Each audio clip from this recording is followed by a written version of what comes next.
Hi, everybody. Dan Illman, Mike Beer. Let's take a look at the feature race at the Big A on Saturday. It's the Grade 3 Red Smith Stakes. $200,000 is the purse. We are going 1 3/8 miles on the inner turf. It's carded as race number 9. It is a full field.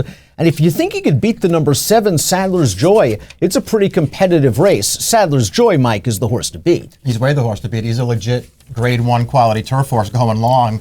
Especially. So I agree with you. I think he is the horse to beat in this race. And it might set up very well for him, too. But there are a lot of different options. Several graded stakes winners in this field. Well, let's start up the Timeform U.S. Pace Projector, and the horse expected to make the lead. One of those graded stakes winners, a Grade 1 stakes winner, the number 11, Glorious Empire, who grabbed the Sword Dancer at Saratoga in 2018. Now he's been stymied by injury for most of this year. He only has 2 starts back. I can understand anyone saying he's racing back into shape. I was disappointed last time, fully realizing he was in against some good middle distance horses. I agree with all that stuff. I mean, obviously, he turned out to be just a great claim for Matt Shera, who just immediately got this horse turned around. As you say, a Grade 1 win, a couple of Grade 2s as well.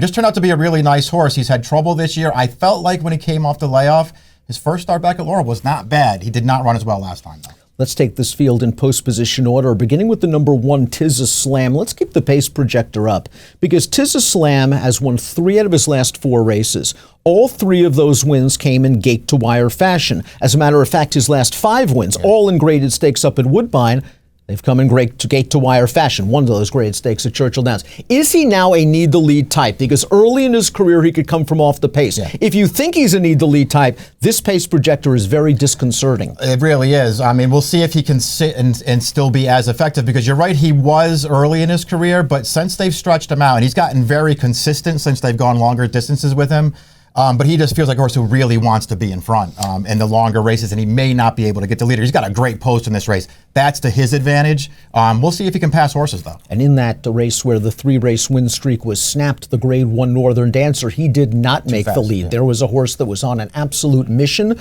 Tis a Slam was chasing that fast pace. He kind of moved into the teeth of it, took over 3 furlongs from home, and then there was nothing left when Old Persian, a nice European horse, came calling for him in the lane. It's interesting to see if he has another forward move, because I think he's going to need it. He's maybe this 97 buyer horse, and you might need a triple digit to win this. You know, I kind of agree with you. I mean, it feels like, especially since they've decided to go longer with him, he's just sort of attained a level. You're going to see just a bunch of figures in that, 95 to 97, 98 range. That's probably not going to get it done in here, but the trip could go a long way. If he can sit, comfortably track the pace and then make his run, he could be tough in here. The number 2 is Petite Fils. This horse is a Group 3 winner at 1.5 miles at Longchamp. He's making his North American debut for Christophe Clement, getting Lasix. His last 2 races over there, not so great. Don't think the quality of competition in that Prix-Gladiateur was very good. Yeah, I didn't either. A couple of concerns with this horse. Not that his European form isn't good. His races in France are actually pretty good. But he's another horse who, he wasn't facing top horses over there, and for the most part, he's a horse who wanted to be forward in his races over there.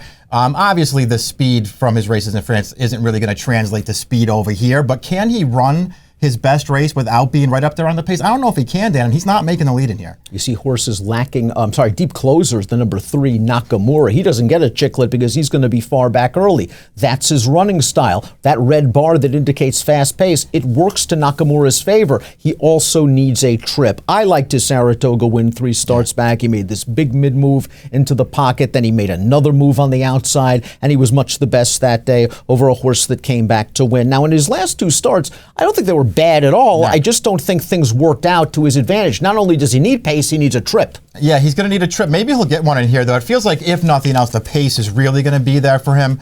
I, too, liked his Saratoga win 3 back. I thought that was a solid allowance field. I thought he also got a very clever ride from Jose Ortiz, and I thought it made all the difference in there.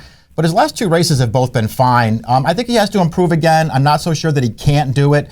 And it's worth noting that Ortiz is back on here. Ortiz rode him perfectly that day at Saratoga. Michael Maker's just a wonder, and we say it time and time again on our DRFTV offerings. He claimed Marceau for 62.5. He scores in the Grade 3 Sycamore. We're going to watch that race right now. Marceau beats Nakamura. Take him home. Yeah, Nakamura's on the outside, the number 4, and that's Marceau right in front of him, taking over the lead in this spot right now. Marceau sat an absolute perfect trip in this race. He had the speed to get into the pocket. He tracked the pace comfortably, and he just took it over in the stretch.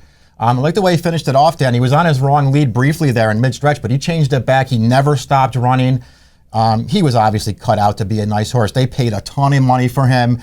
It just took him, sort of forever to sort of find himself. Since Makers claimed him, I think he's really finding himself, and you're not worried about distance with all of this horse. I just think he's trending the right way. And when you go through the formulator statistics for Maker and you see him stretching horses out, one or two races off the claim, that seems to be the key. Marceau, that was kind of his first marathon race on the turf, and we saw him finish it off. He just has an innate sense to find out which horses want to stretch out. And he has the tactical speed that he's always going to get the jump on a horse like Nakamura turning into the stretch, as will the 5 Red Right Hand. And he deserves a shot in here. Tom Morley's done a great job with this horse. 3 wins in a row, including last time out where Joel Rosario got loose early. They are now coming to him, and he's got plenty left in the stretch.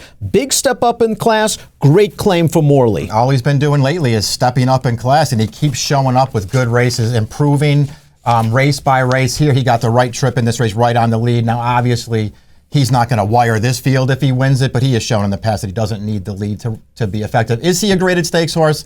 I mean, I want to see him prove it, but he's going to be a big price in this race. Always tough to throw Brad Cox-trained horses out in these kind of races. He wins 25% of the time, but there are a lot of questions surrounding the New York bred, the number 6 Dot Matrix. First and foremost is the class question. I always have kind of pegged him as that state-bred stakes, listed stakes type, stepping up to face some legitimate graded competition. And number 2, and perhaps more importantly for this race, is the distance. Does he want to go this far? I mean, there's a lot working against this horse in here. He's a rock-solid New York bred. You're right that, dismissing Cox horses in any race, you sort of do it at your own peril.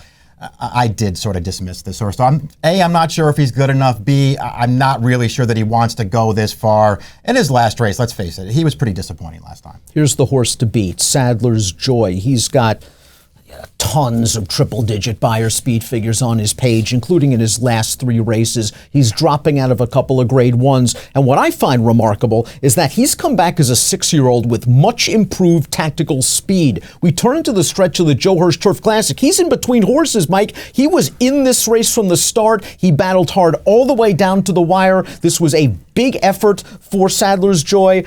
And it's nice to know that if they run away from him early, he's got that big one kick in him too. Yeah, it was interesting that Jose Lezcano in particular in his last 2 races, it felt like he made a concerted effort to not make this horse get outrun early in his races. And here they moved up very early. He basically dueled it from outside the 3/8 pole all the way down to the wire. Outfinished at the end, but I still thought he ran well, Dan. Again, he's a legit grade 1 kind of horse, especially going distances like this. It gives him a big advantage on this field. I think you'll see Castellano, especially if that pace projector plays out that way. They're going to take him back and make one run in here, and he's not going to be easy to hold off. That's how he won the Sword Dancer back in 2017 for his grade 1 win, and he's got the class lines, he's got the figs, he's way the horse to beat. Red Knight goes out for Bill Mott. This is a New York bred that has perhaps the same kind of class questions as Dot Matrix. They've stepped him up a couple of times into the graded stakes ranks in the past. He's come up a little bit short. He is a very difficult horse to ride. Junior Alvarado rode him brilliantly last time out in the point of entry stakes. We turn to the stretch. He was in behind horses. He's in the yellow. He angles 4 wide. He runs this field down. When they tried to back the pace up on the backstretch, Mike, this horse got eager, but Junior didn't take him outside where he would have gotten headstrong. He put him right in behind horses on the turn. It did seem to be the key for him. It was also key that they stretched him back out. This is a horse who really is at his best going longer. So getting out to the 1.5 miles here really worked to his advantage. You can see how easily he won at the end, Dan. The pace was there from him. They went fast early. The horse that he ran by there in the stretch was a big long shot, and he was on the lead the entire way. Red Knight was way too much for him. I think he fits really well in this race. I agree. I've been waiting for him to kind of pop at the grade stakes level. I think he has that kind of talent. It's all about whether he can relax early. And if the pace is fast, I think he can. He's going to try to rally from off of it. Have at it's the number 9. He won the grade 2 Hill Prince as a 3-year-old back in 2018. But to me right now, he's the kind of horse that just needs the perfect trip. And usually a perfect trip for him is on or up close to a very slow pace. It's what happened last time out against Noble Indy. You see him in the outside here. He's the number 7. And maybe Noble Indy's just a better horse than he is, but Noble Indy would be a price in here perhaps. Yeah, if nothing else, as far as Have At It goes in this race anyway, it was nice to see him be competitive because it felt like he came back this year after a pretty good 3-year-old campaign, all things considered. He came back and he was a little disappointing earlier on this year. That was a step in the right direction. I don't know if it's enough to make him a contender in here. And you still have the distance question to answer for him. Postulation, the number 10, a very honest horse trained by Michael Matz. We know this distance is really not a problem for him at all. He ran third. We saw the tape with Marceau and Nakamura. And he's come back fine as a 7-year-old. Nice, easy win in the Precious Passion, going a mile and a half against inferior competition. I thought he ran well in the Japan Turf Cup. And he's another horse you're going to give him some pace. He's going to run. If you give him a little bit of give in the ground, he's really going to run. Yeah, he'll be up close to the pace in here, so we'll see if he can cope with that and still run his best race. You know, you really have to go back to 2017 to get to the races that make him a real contender in here. I don't know if he's that horse anymore. He was no match for Marceau and Nakamura last time, and he got a good trip in that race. He was just no match for them. He has to do better. And completing the body of the field is arguably the key to the race.